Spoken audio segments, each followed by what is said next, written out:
আচ্ছা, তো bio engineering এটা এমন একটা ফিল্ড তো যেখানে হচ্ছে আমাদের ইঞ্জিনিয়ারিং যে প্রিন্সিপালস গুলো আছে সেই প্রিন্সিপালস গুলো মেডিসিন এবং বায়োলজিতে কাজ করে এবং সেটার মুখ্যত উদ্দেশ্য হচ্ছে আমাদের হেলথ কেয়ার এবং একই সাথে আমাদের প্রতিটা মানুষের জীবনের সাথে জড়িত যেসব স্বাস্থ্যজনিত বিষয়গুলো আছে সেটাতে ইমপ্রুভ করানো, চিকিৎসাজনিত যেসব বিষয়গুলো আছে সেটিকে কেন্দ্র করে এবং এটার সাথে সম্পৃক্ত থাকে কি কি বিষয়গুলো লাইফ সায়েন্স, একই সাথে হচ্ছে কেমিস্ট্রি, একই সাথে ম্যাথামেটিক্স এবং হচ্ছে ফিজিক্স।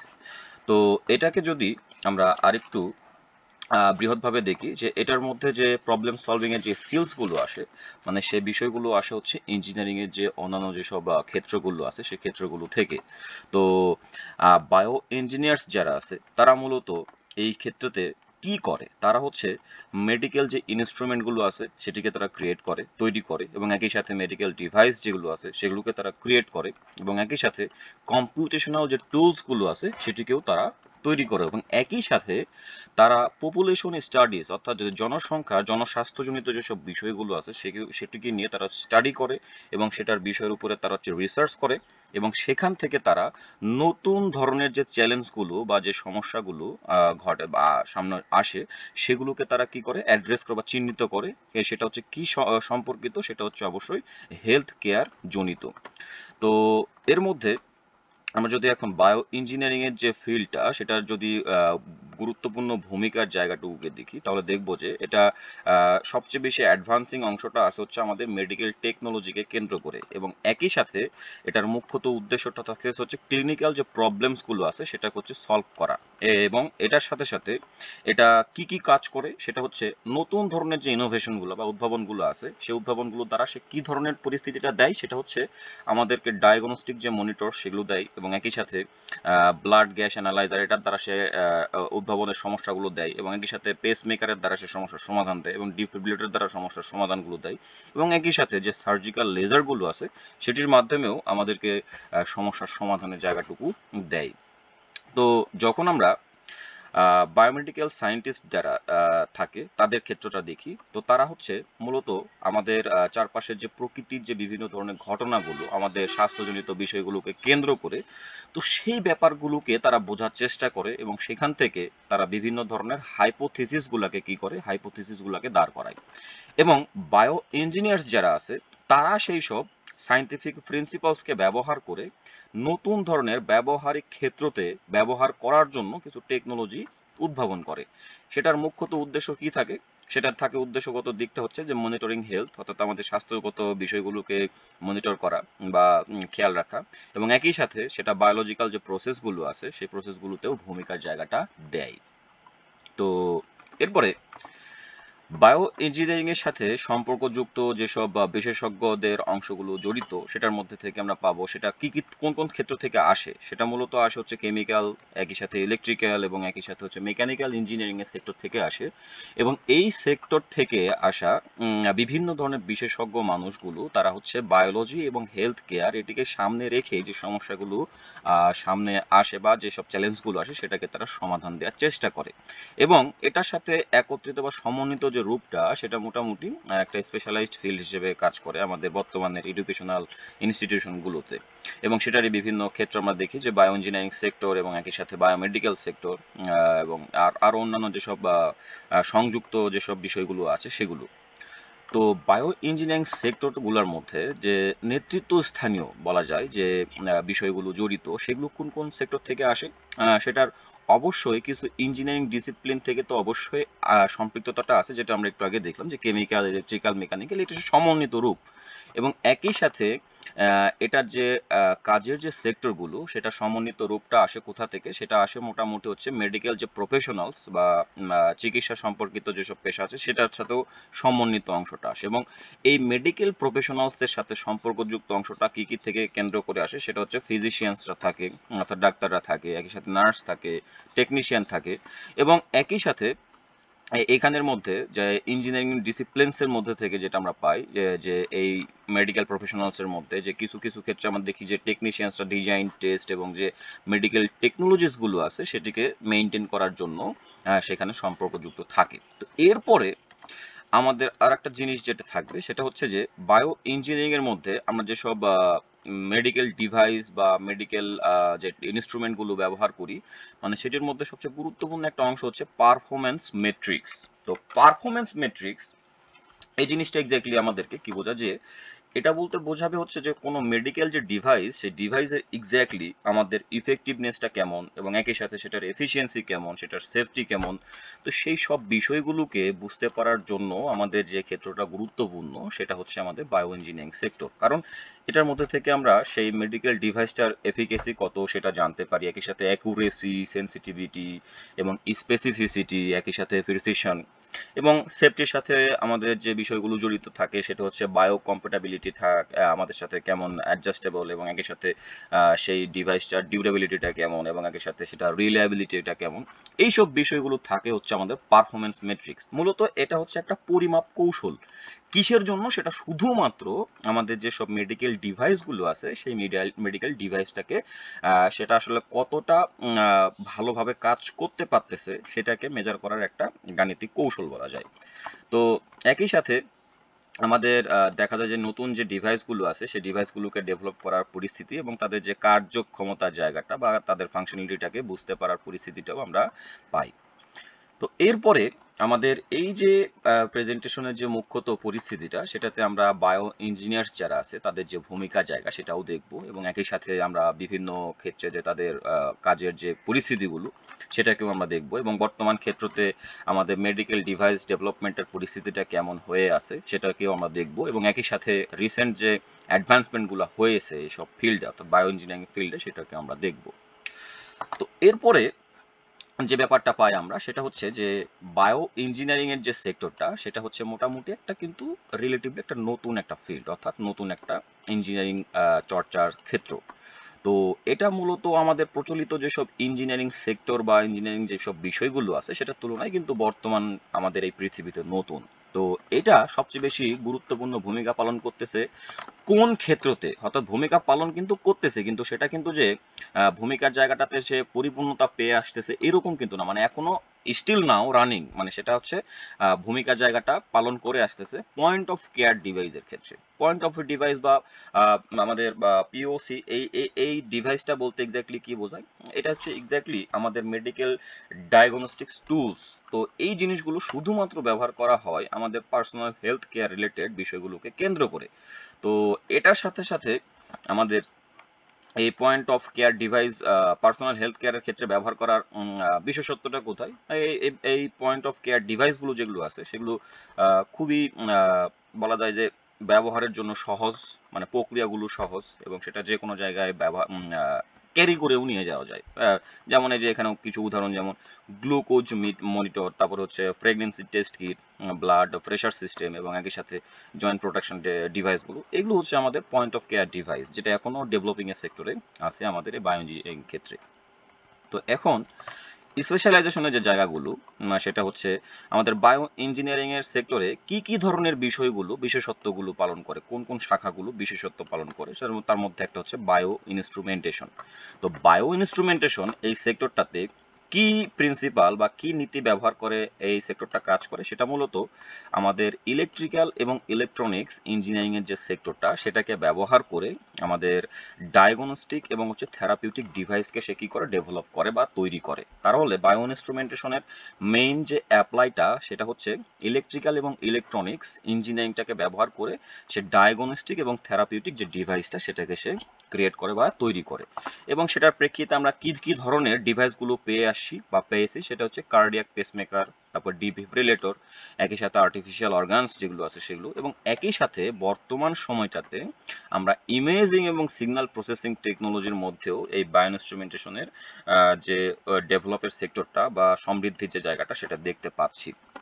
এবং একই সাথে আমাদের বায়ো ইঞ্জিনিয়ারিং সেক্টরে যে ভূমিকার যে জায়গাটা সেটা হচ্ছে আরো বেশি গুরুত্বপূর্ণ কিছু কিছু সেক্টরে, যেমন যেগুলো খুবই সমৃদ্ধ হয়ে আসছে বর্তমানের এই টেকনোলজিগত দিক থেকে, যেমন ফাংশনাল এমআরআই এবং একই সাথে হচ্ছে কম্পিউটারাইজড ইসিজি এবং একই সাথে বায়োসেন্সর, এইসব সেক্টরগুলোতে বেশ ভালো একটা অ্যাডভান্সমেন্ট সেক্টর চলে আসে এবং এই সব সেক্টরগুলো কিন্তু নন ইনভ্যাসিভ ডায়াগনস্টিক এবং মনিটরিং সেক্টর, অর্থাৎ মানে কৌশল। কেন? কারণ হচ্ছে এই যে এইসব ডিভাইসগুলো যখন ব্যবহার করা হয়, এগুলো মূলত আমাদের শরীরে কোনো কাটাছেঁড়া না করেই শরীরের ভিতরে যে জায়গাগুলোতে আমাদের মূলত রোগ বা ডিজিজ রিলেটেড কোনো সমস্যা জায়গাটা আছে, সেই জিনিসটাকে সে কি করতে পারে, মনিটর করতে পারে বা সেটাকে ডায়াগনস্টিক বা চিহ্নিত করতে পারে।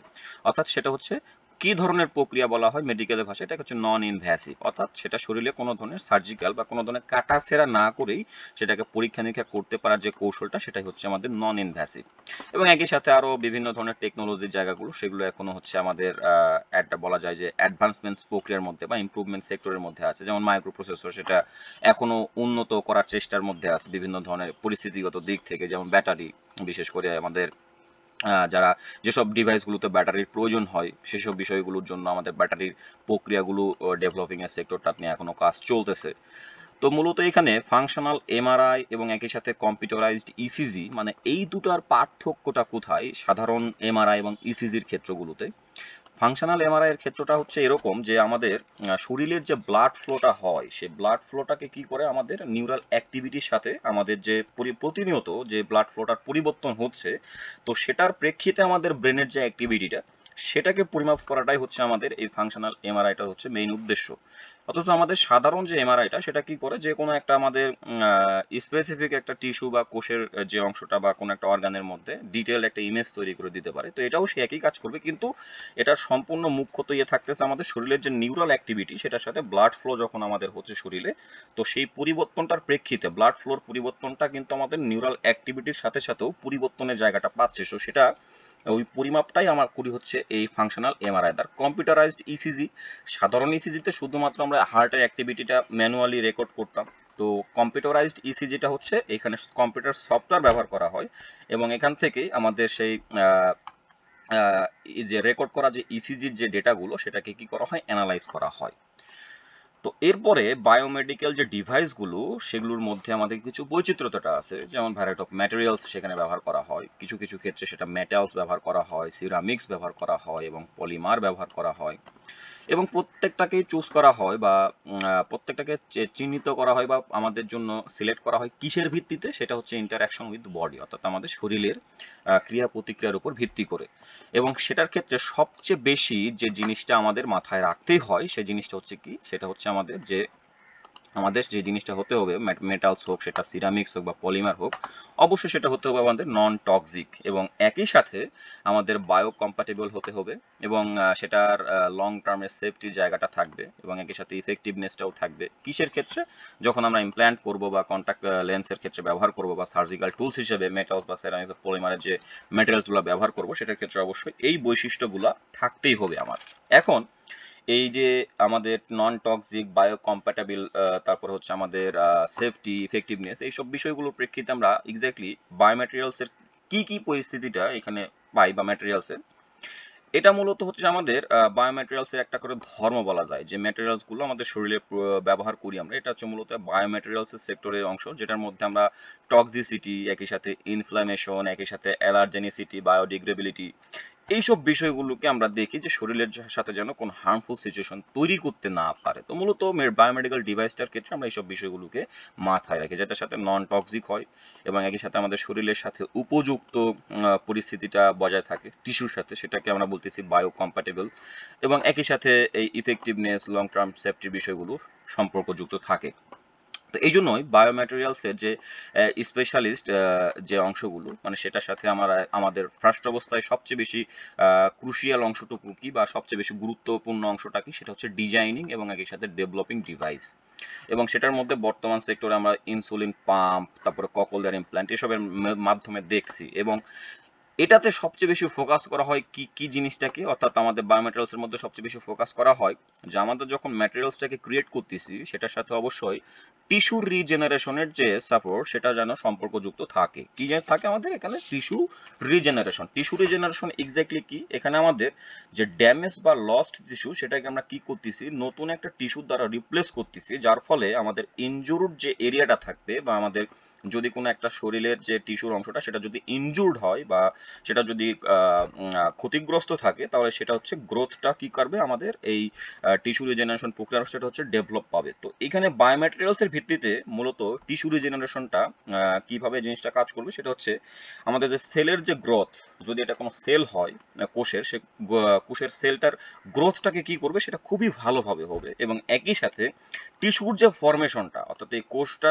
যে টিস্যুর সম্পৃক্ততায় থাকবে সেই টিস্যুর ফরমেশনটা কি করতে হবে, অবশ্যই ভালো হতে হবে এবং একই সাথে শরীরের যে প্রাকৃতিক যে হিলিং প্রসেস সেটাকে সে ট্রিগার করার ভূমিকাটা দিবে। তো সেই প্রক্রিয়াটাই থাকবে হচ্ছে টিস্যু রিজেনারেশন সিস্টেমটার মধ্যে।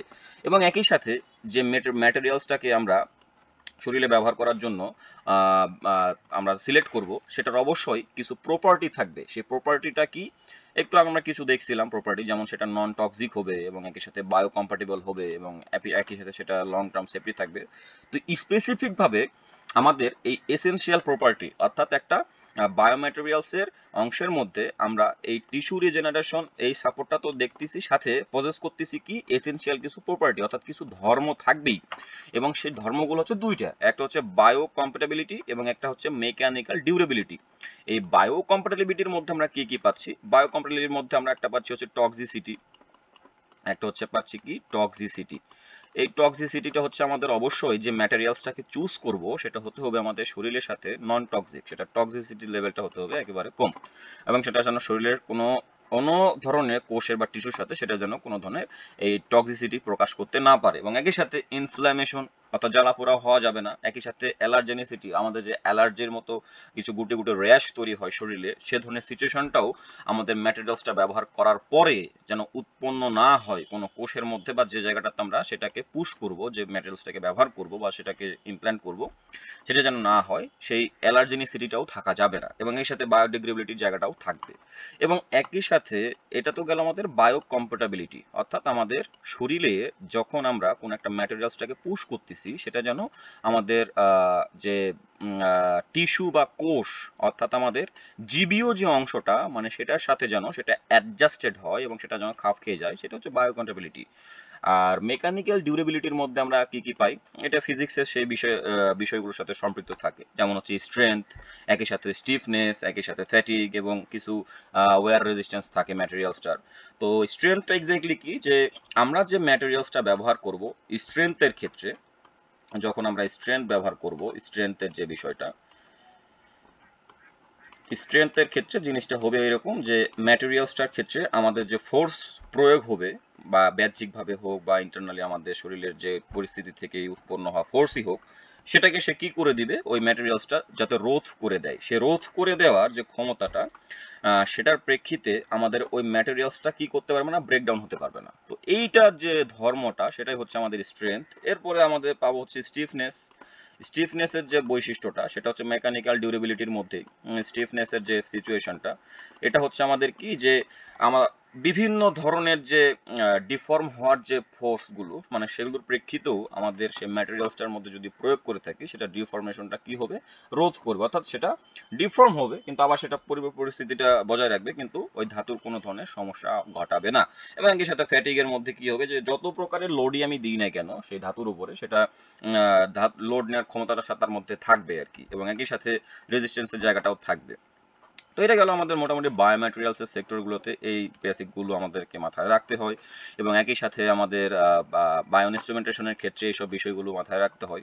এরপরে যেটা আসে সেটা হচ্ছে আমাদের বায়োমেকানিক্স। তো বায়োমেকানিক্স এটা মূলত ট্র্যাডিশনাল যে মেকানিক্সের যে প্রিন্সিপালসগুলো বা সূত্র বা নীতিগুলো মানে সেগুলো ব্যবহার করা হয় কি কি জিনিসকে কেন্দ্র করে, মেডিকেল এবং বায়োলজিক্যাল প্রবলেমসকে কেন্দ্র করে।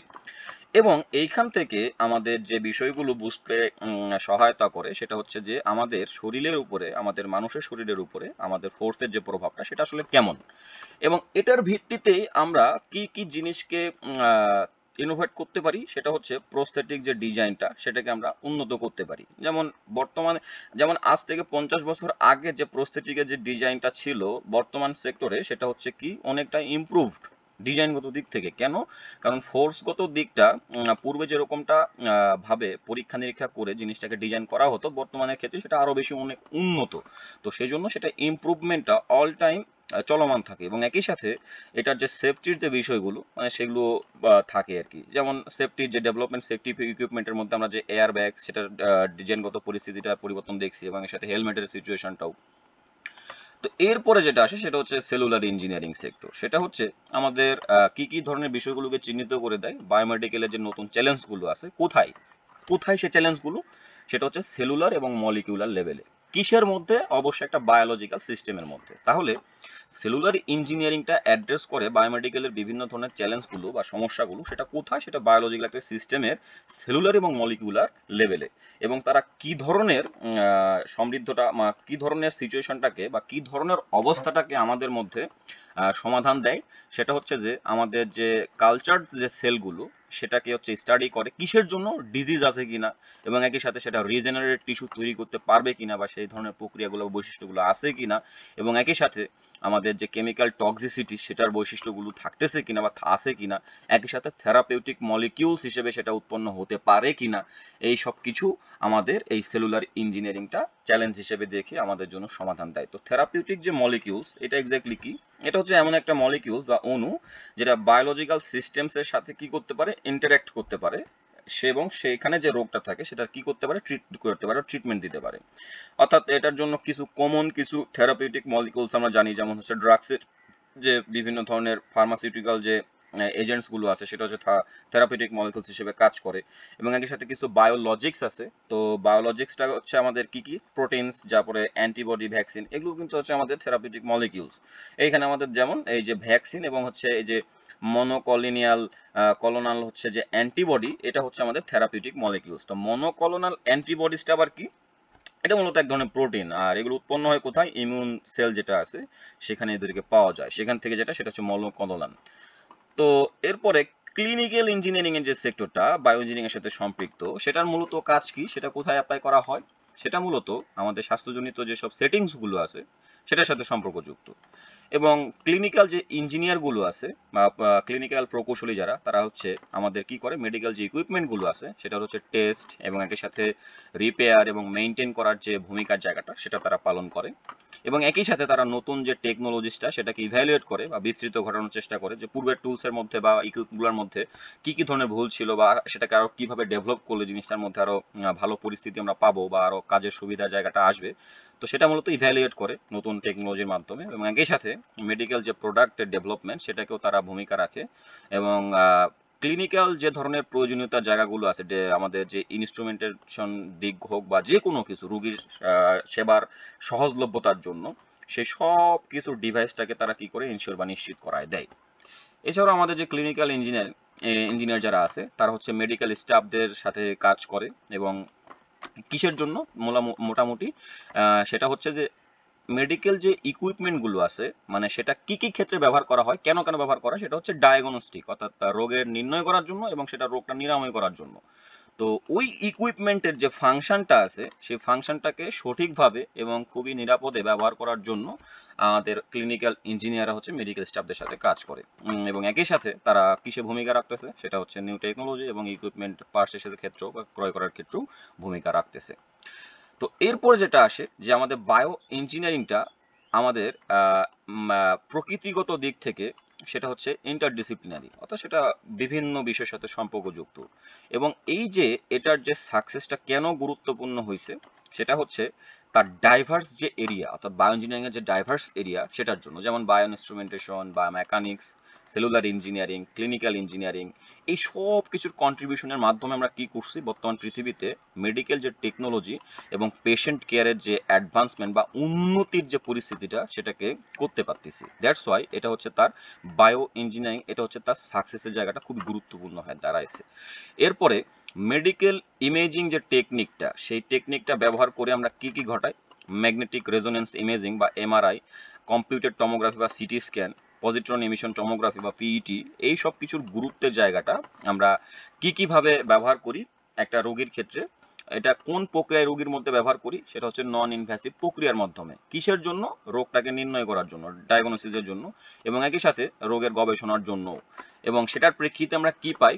এই মেডিকেল ইমেজিং টেকনিকটা আমাদেরকে কি প্রোভাইড করে সেটা হচ্ছে ডিটেইলড ইনফরমেশন, অর্থাৎ খুবই বিস্তৃত বা তথ্যগুলোকে সে দিতে পারে।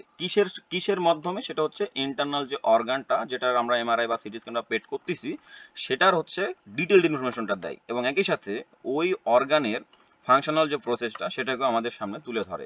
এটার প্রেক্ষিতে আমরা কি করতে পারি? খুব সহজে আর্লি ডিজিজ ডিটেকশনটাও করতে পারি, এবং একই সাথে ট্রিটমেন্টের ইভ্যালুয়েশনটাও সেটাকে আমরা চর্চায় রাখতেছি। তো এটা হচ্ছে মেডিকেল ইমেজিং টেকনিকের বর্তমান পৃথিবীতে একটা আশীর্বাদ স্বরূপ। তো এরপরে যে বিষয়টা আসে সেটা হচ্ছে আমাদের যে বর্তমানে অ্যাডভান্স যে ডিজিটাল স্ক্যান কনভার্টার, এটা মূলত ডিজিটাল স্ক্যান কনভার্টারটা এক্স্যাক্টলি কি? যেটা হচ্ছে যে আমাদের এই যে মেডিকেল ইমেজিং যে টেকনিকটা ব্যবহার করতেছি, এখানে মূলত মেইন বিষয়টা কি? সেটা কিন্তু একটা ইমেজ, অর্থাৎ মেইন বিষয়টা হচ্ছে একটা ইমেজ। তো মেডিকেল ইমেজিং যে সিস্টেমটা আছে, সেখানে আমরা যখন কোনো একটা ইন্টারনাল অর্গানের কোনো একটা পরীক্ষা নিরীক্ষা করতেছি, সেটাতে মূলত কি হচ্ছে? সেটাতে র ডেটা হিসেবে আমাদের ইমেজিং যে সেন্সরটা আছে সেখান থেকে কিন্তু কি হচ্ছে? একটা ইমেজ তৈরি হচ্ছে, এবং সেই ইমেজটাকে আমরা কি করতেছি? ডিজিটাল ইমেজে যখন রূপান্তর করতেছি, এবং সেটাকে ডিজিটাল ইমেজে রূপান্তর করার পরে আমরা কি করতেছি? ইলেকট্রনিক যে কোনো একটা ডিভাইসের মধ্যে ওই ইমেজটাকে আমরা দেখতেছি। তো সেটাই মূলত কাজ করে কি? এই ডিজিটাল স্ক্যান কনভার্টার। অর্থাৎ মেডিকেল ইমেজিং যে টেকনিকটার জন্য যে ছবিটা আমরা পাচ্ছি, সেই ছবিটা প্রথমে হচ্ছে ইমেজিং যে সেন্সর সেখান থেকে হচ্ছে, অর্থাৎ র ডেটা থেকে ইমেজিং সেন্সরে সেটা রূপান্তর করে হচ্ছে ডিজিটাল ইমেজে, এবং ডিজিটাল ইমেজ থেকে আমরা সেটাকে কোথায় নিয়ে আসতেছি? সেটা ইলেকট্রনিক ডিভাইসের মধ্যে নিয়ে আসতেছি। এবং একই সাথে কম্পিউটেশনাল যে মেকানিজমগুলো, সফটওয়্যার জনিত বিষয়গুলো, মেকানিজমগুলো অবশ্যই কি আসছে? অ্যাডভান্স হয়েছে, এবং আগের তুলনায় অনেক বেশি কাজের পরিধিটা বা বৃদ্ধি করার জন্য সেটা ব্যবহার হয়ে আসতেছে, এবং একই সাথে এনহ্যান্স করছে কি? সেটা ক্যাপাবিলিটির জায়গাটা, ধারণ ক্ষমতার জায়গাটা, যাতে মেডিকেল ইমেজিং যে সেক্টরের বিষয়গুলো আছে সেটাকে আমরা আরও বেশি ইফেক্টিভ হিসেবে কাজে লাগাইতে পারি, এবং কিছু কিছু ক্ষেত্রে আমরা রিয়েল টাইম ভাবে জিনিসটাকে কি করতেছি? সমাধান দিতে পারতেছি। এবং এটা কোন প্রক্রিয়ার মাধ্যমে? নন ইনভ্যাসিভ প্রসিডিউরের মাধ্যমে। এবং এটা খুবই পেইনলেস, অর্থাৎ এখানে কোনো ধরনের ব্যথা অনুভব হয় না শরীরের মধ্যে, এবং এটা রিপিটেবল একটা প্রক্রিয়ার মাধ্যমে আমরা জিনিসটাকে কি করতে পারি? সমাধান করতে পারি। কিসের বিপরীতে? আমাদের ইনভ্যাসিভ যে মেথডগুলো ব্যবহার করতাম সেটার বিপরীতে আমরা খুবই সহজেই জিনিসটাকে বারবার ব্যবহার করতে পারি। তো এরপরে বায়ো ইঞ্জিনিয়ারিং এর সাথে সম্পৃক্ত আর একটা সেক্টর বা শাখা যা ফিল্ড, সেটা হচ্ছে রিহ্যাবিলিটেশন ইঞ্জিনিয়ারিং। এটার মূল ফোকাসটাই থাকতেছে আমাদের যে ডিসএবিলিটিস বা যেসব মানুষের শারীরিকভাবে অক্ষমতা জায়গাটা আছে, শারীরিকভাবে বা চ্যালেঞ্জের জায়গাটা, সেই জিনিসটাকে আমাদের ইঞ্জিনিয়ারিং প্রিন্সিপালস ব্যবহার করে ডেভেলপ করে দেওয়া, এবং তাদের যে সমস্যাগুলো সেটার সাথে তাদের জীবনযাপনের যে প্রক্রিয়াগুলো বা অভ্যাসগুলো, সেগুলোকে অ্যাডাপ্ট করানোর যে টেকনোলজি, সেটাকেই তুলে ধরাটাই হচ্ছে রিহ্যাবিলিটেশন ইঞ্জিনিয়ারিং এর মেইন কাজ। এবং এটার সাথে সম্পর্কযুক্ত হচ্ছে প্রস্থেটিক্স, অ্যাসিস্টিভ ডিভাইস, এবং একই সাথে বর্তমানের ক্ষেত্রে তারা ইমপ্রুভ করতেছে কি? মোবিলিটিগুলো, কমিউনিকেশন, এবং একই সাথে কগনিটিভ যে ফাংশনগুলো জড়িত এই ডিসএবিলিটিসের ক্ষেত্রে, সেই জিনিসটাকে তারা ইমপ্রুভ করার চেষ্টা করতেছে। এবং রিহ্যাবিলিটেশন ইঞ্জিনিয়ার হিসেবে যারা কাজ করতেছে, তাদের মেইন বিষয় যেটা থাকে সেটা হচ্ছে ডিজাইন এবং ইমপ্লিমেন্ট যে টেকনোলজি, মানে সেটার বিভিন্ন দিককে কেন্দ্র করে ব্যবহার এবং প্রয়োগ, এবং সেটার সাথে মূলত জড়িত থাকে কি? ওই রুগী যে বাসা বাড়িতে বা যেখানে কাজ করতেছে সেটার সাথে তার যে সামঞ্জস্যতা, সেটাকে যেন আমরা কি করতে পারি? অ্যাডাপ্ট করে নিতে পারি, বা অভিযোজিত করার পরিস্থিতিটাকে যেন দৈনন্দিন অন্যান্য মানুষের মতোই করাই দিতে পারি, এবং একই সাথে কগনিটিভ যে এইডস সেটি ব্যবহার হয়, সাথে স্পেশালাইজ ট্রেনিং এর পরিস্থিতি ব্যবহার হয়। তো এই সব কিছুর জন্য কি দরকার হয়? কিন্তু এটার জন্য একটা ব্যাচেলর ডিগ্রি তারা নিয়ে সেই সব বিষয়গুলোর উপরে কাজ করে আর কি। তো এরপরে মডেলিং কমপ্লেক্স ফিজিওলজিক্যাল যে সিস্টেমের যে বিষয়টা, সেই বিষয়টাকে আমরা যখন দেখি, সেটার মূলত কাজ কি থাকে? মানে অর্থাৎ মডেলিং কমপ্লেক্স ফিজিওলজিক্যাল সিস্টেমস এর মেইন কাজই হচ্ছে ম্যাথমেটিক্যাল মডেলসটা হচ্ছে কি করা? তৈরি করা। এবং ম্যাথমেটিক্যাল মডেলসটা মূলত কি ঘটায়? সেটা হচ্ছে আমাদের যে ফিজিওলজিক্যাল যে ইভেন্টগুলো আছে বা শারীরিক যেসব বিভিন্ন ঘটনাগুলো, সেটাকে হচ্ছে পরিমাপ করে। এবং যেমন হচ্ছে আমাদের যে ইমেজিং যে সেক্টরটা, মেডিকেল ইমেজিং সেক্টরটা, সেখানে কিন্তু কন্ট্রাস্ট এজেন্ট এই জিনিসটার বৈশিষ্ট্যটা কিন্তু খুবই গুরুত্বপূর্ণ। অর্থাৎ আমাদের ইমেজটা যদি মানে কালো সাদা, মানে অতিরিক্ত সাদা বা তারপরে অতিরিক্ত কালো হয়ে যায়, তাহলে সেটা কিন্তু আমাদের ধর্মগত দিক থেকে ওই ইমেজটাকে কিন্তু বিশ্লেষণ করে আমরা কি করতে পারবো না, পরিমাপ করতে পারবো না বা বিশ্লেষণ করতে পারবো না। তেমন ভাবে আমাদের নিউরন থেকে যেসব ইলেকট্রিক্যাল সিগন্যালটার কন্ডাকশনটা পাচ্ছি সেই জিনিসটাকে কিন্তু ব্যবহার করতে পারবো না, বা সেটার প্রেক্ষিতেও আমরা কি করতে পারবো না, মানে সেটাকে বুঝতে পারবো না। এই জন্য আমাদের কি দরকার, ম্যাথমেটিক্যাল মডেলসের একটা ভালো পরিমাপ কৌশল দরকার। তো সেটাই হচ্ছে মূলত আমাদের এই মডেলিং কমপ্লেক্স ফিজিওলজিক্যাল সিস্টেমসের মধ্যে ঘটে। এবং এটা আমাদের কি করে, সেটা হচ্ছে সমৃদ্ধ করে কি, যে ডায়াগনস্টিক যে প্রসিডিউর বা রোগ নির্ণয় করার যে কৌশলগুলো সেটাকে বিস্তৃত ঘটে, এবং একই সাথে নতুন যে টেকনোলজি সেটাকে তৈরি করার একটা কৌশল দেখাইতে পারে। এরপরে আমাদের যে কম্পিটিশনাল যে মডেলসগুলো সেটার যে উন্নতকরণ যে পরিস্থিতিটা সেটা মূলত কি কি দিক থেকে হয়, সেটা হচ্ছে ডায়াগনস্টিক যে প্রসিডিউর অর্থাৎ নির্ণয় কৌশলের দিক থেকে। একই সাথে আমরা এই কম্পিটিশনাল মডেলসের মধ্যে কি কি নিতে পারি, আর্টিফিশিয়াল ইন্টেলিজেন্সের যে কৌশলগুলো আছে সেটাকেও নিতে পারি, এবং একই সাথে পেশেন্ট মনিটরিং সিস্টেমসটা সেটাকেও নিতে পারি। এবং এই সব বিষয়গুলোর সাথে সম্পর্কযুক্ত থাকবে অবশ্যই কোন কোন ধরনের নলেজগুলো, সেটা হচ্ছে অ্যানাটমির নলেজ থাকতে হবে, মেকানিক্সে, বায়োমেকানিক্সে, বায়োম্যাটেরিয়ালসের এইসব বিষয়গুলো অবশ্যই আমাদের এই সম্পৃক্ততা দিবে হচ্ছে diagnostic procedure, artificial strategies, computational models, যেটার প্রেক্ষিতে আমরা কি করতে পারবো, একটা রোগীর স্বাস্থ্যজনিত সমস্যাগুলোকে সমাধান দিতে পারবো, এবং সেখানে টেকনোলজি যে ডিজাইনটা আছে সেই ডিজাইনটাকে আমরা কি করব, ইমপ্রুভ করব। এরপরে বায়ো ইঞ্জিনিয়ারিং এর যে ইমার্জিং যে সেক্টরটা সেটা হচ্ছে আমাদের তার যে ভ্যারুয়াস যে নলেজের সেক্টরটা সেটা অবশ্যই আমরা দেখছি, যেটার সাথে physics, mathematics, chemistry, computer science, engineering সব কিছু জড়িত। এবং সেটার মূল উদ্দেশ্য থাকতে হচ্ছে বায়োলজিক্যাল সিস্টেম এবং হচ্ছে মেডিসিনাল যে সেক্টরটা সেটাকে কেন্দ্র করে শরীরের বা মানুষের বা বায়োলজিক্যাল পরিস্থিতিটার ডেভেলপমেন্টে বা রোগজনিত পরিস্থিতি বা সমস্যাটাকে সমাধান করে দেওয়া। তো বর্তমানের ক্ষেত্রে যেমন কিছু কি ইনোভেশন আছে বায়োইঞ্জিনিয়ারিং এর সেক্টরের দিক থেকে, যেমন হিপ জয়েন্ট রিপ্লেসমেন্ট আছে, artificial Joints, MRI machine, heart pacemaker, তারপরে বায়ো ইঞ্জিনিয়ার্ড স্কিন বা আর্টিফিশিয়াল স্কিন। এইসব কিছু কোলাবোরেটিভ পরিস্থিতিতে কিন্তু আমরা মেডিকেল প্রফেশনালসের যে অন্যান্য পেশা এবং বিশেষজ্ঞ যারা আছে তাদের থেকেও কিন্তু একত্রকরণ করে আমরা কিন্তু বায়ো ইঞ্জিনিয়ারিং এর মধ্যে এই সেক্টরটাকে তৈরি করতে পারছি। এরপরে আমরা যে ইভ্যালুয়েশনটা দেখি বায়োইঞ্জিনিয়ারিং এর সেক্টরের দিক থেকে, এটা কিন্তু খুবই ইনফ্লুয়েন্সড হয়েছে কিসের প্রেক্ষিতে, বর্তমান পৃথিবীতে সেটা কম্পিউটেশনাল টুলস এর মাধ্যমে সেটা কিন্তু বেশি পরিচালিত হয়, এবং একই সাথে পূর্বের তথ্যগুলো অর্থাৎ একটা রোগীর ইনফরমেশন যে পরিস্থিতিটা, অর্থাৎ একজন তার রোগীর যে বৃহৎ সিচুয়েশন, ডিজিটাল ইনফরমেশন যেটা তার রোগজনিত, সেই সব জিনিসগুলোকে ব্যবহার করেও কিন্তু আমরা কি করছি, বর্তমান পৃথিবীতে অ্যাডভান্সমেন্ট করার চেষ্টা করতেছি, উন্নত করার চেষ্টা করতেছি। এবং সেটার একটা খুবই সুন্দর সেক্টর হচ্ছে টেলিমেডিসিন সেক্টর যেটা আছে, তো সেই সেক্টরটা। তো এই মোটামুটি আমাদের বায়ো ইঞ্জিনিয়ারিং এর যে সেক্টরটা ছিল সেটার একটা সাধারণ ওভারভিউ। এবং একই সাথে আমাদের বায়ো ইঞ্জিনিয়ারিং সেক্টর এবং হচ্ছে বায়ো মেডিকেল সেক্টরের মধ্যে কিঞ্চিত কিছু পার্থক্যের জায়গাটা আছে। যেমন হচ্ছে বায়ো ইঞ্জিনিয়ারিং সেক্টরটার মেইন থিমটাই হচ্ছে যে বায়োলজি এবং হচ্ছে হেলথ কেয়ার, এটাকে যদিও দুটোর উদ্দেশ্যগত দিক সেম, অর্থাৎ বায়ো ইঞ্জিনিয়ারিং এবং হচ্ছে বায়োমেডিকেল দুটোর উদ্দেশ্যগত দিকটা সেম, কিন্তু আমাদের বায়োমেডিকেল সেক্টরটা হচ্ছে সবচেয়ে বেশি ফোকাস দেওয়া হচ্ছে নতুন টুলস এবং হচ্ছে প্রসেস, যেটা হচ্ছে আমরা হেলথ কেয়ারের কনটেক্সটে কি করতে পারবো, প্রোডাকশন করতে পারবো। আর বায়ো ইঞ্জিনিয়ারিং এর ক্ষেত্রে হচ্ছে আমাদের যে ফান্ডামেন্টাল যে ব্যবহারিক যে সিচুয়েশনটা, অর্থাৎ আমাদের যে প্র্যাকটিক্যাল যে টেকনোলজিস যেটা সেটাকে তৈরি করার যে পরিস্থিতি, অর্থাৎ এই যেটা যে bio engineers apply scientific principles এবং ক্রিয়েট প্র্যাকটিক্যাল টেকনোলজিস, তো এইটার প্রবণতাটাই হচ্ছে বেশি। যেটা হচ্ছে বায়োমেডিক্যাল ইঞ্জিনিয়ারিং এর দিক থেকে যেটা হয় যে আমাদের এখানে শুধুমাত্র হিউম্যান হেলথ কেন্দ্রিক সিচুয়েশনটাই হচ্ছে সবচেয়ে বেশি ফোকাসড পায় আর কি। আমরা সামনের দিকে আরো ডিটেলসে জিনিসগুলো আলোচনা করব।